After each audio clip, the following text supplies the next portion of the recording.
జనాలకి ఇప్పుడు పోలవరం పూర్తి చేయలేదు.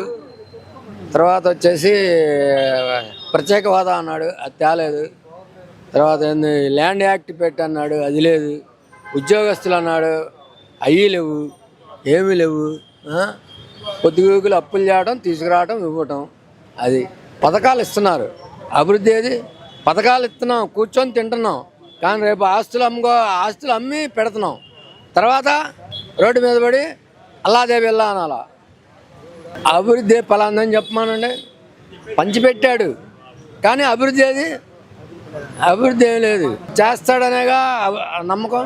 ఉద్యోగాలు ఇస్తారనుకున్నాం. పోలవరం గ్యారంటీ పూర్తి అయిపోద్ది, 70% పూర్తి చేశాడు. ఈసారి 100% కంపల్సరీ 200% పూర్తి చేస్తాడు. అది నా దాంట్లో డోకా లేదు. జగన్ గారు డెవలప్మెంట్ ఏం లేదు. అంతా అప్పులు చేయటం, పంచటం, రేపు పొద్దున మమ్మల్ని అందరినీ రోడ్ల మీద పడేయటమే.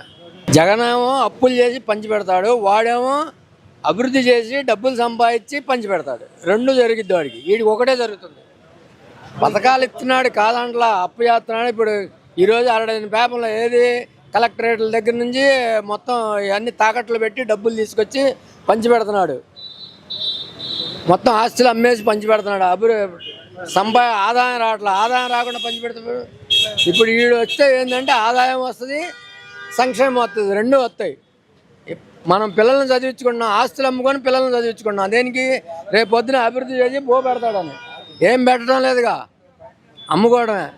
ప్రభుత్వం బాగోలేదండి. ఇప్పుడు మా కొత్త ప్రభుత్వం వస్తే గానీ కొంచెం బాగుంటదండి. చాలా ఇబ్బందులు పాలయ్యారు ఎంప్లాయీస్ కానీ. ఎలా ఉందో టీడీపీ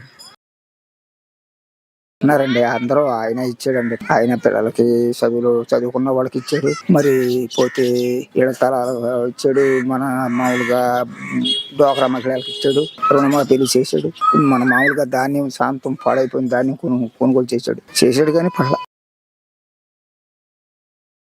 వాళ్ళిద్దరూ ఒకటేనండి. వాళ్ళిద్దరూ ఒకటే కదా. ఇప్పుడు ఆయన ఉండా పెద్దోళ్ళు ఇద్దరు ఎవరుండా ఇద్దరికి పడదు. ఇప్పుడు ఎందుకంటే ఈ పెద్ద ఆయన వల్ల ఆయన కోట్లు సంపాదించాడు వాళ్ళ నాన్నగారు. దాని వల్ల ఇద్దరు కాడ ఒక గూట్లో పక్షులు అవుతారు కాబట్టి ఇద్దరికి పోటీ ఉండేది కాదు. క్రితం కైకిలు వేసాడు ఆయన బతికుండగా పెద్ద ఆయన. ఇది ఇక్కడ ఎక్కువ దీని మీద బాగానే ఉంది. కాకపోతే అభివృద్ధి లేదు. డబ్బులు ఏతం వరకే కానీ మాకు అభివృద్ధి ఏముంది లేదు. డెవలప్మెంట్ బాగుండేది. ఇప్పుడు ఏతనాడేమో మళ్ళీ ఈ ఖర్చులకి మళ్ళీ తీసేసుకోండి. ఒకసారి చూద్దాం అన్నారు, చేశారు. కొంతేమో ఈవీఎంలు తప్పన్నా మళ్ళీ వదిలిపెట్టలేదుగా. పైన మోళీతో ఉండి ఆపేసాడుగా. ఈవీఎంలు తప్పకుండా మళ్ళీ కోట్లు వేసినా మళ్ళీ దేవలేదుగా. ఆయన ఇక్కడ రాము గారు అంటే ఇవాళ జనంలోకి వచ్చింది రాము గారు. ఈయన కిందసారి కూడా 5 సంవత్సరాల క్రితం వాడిపోయి ఉన్నాడు. బాగా జనంలో బాగా పాపులర్.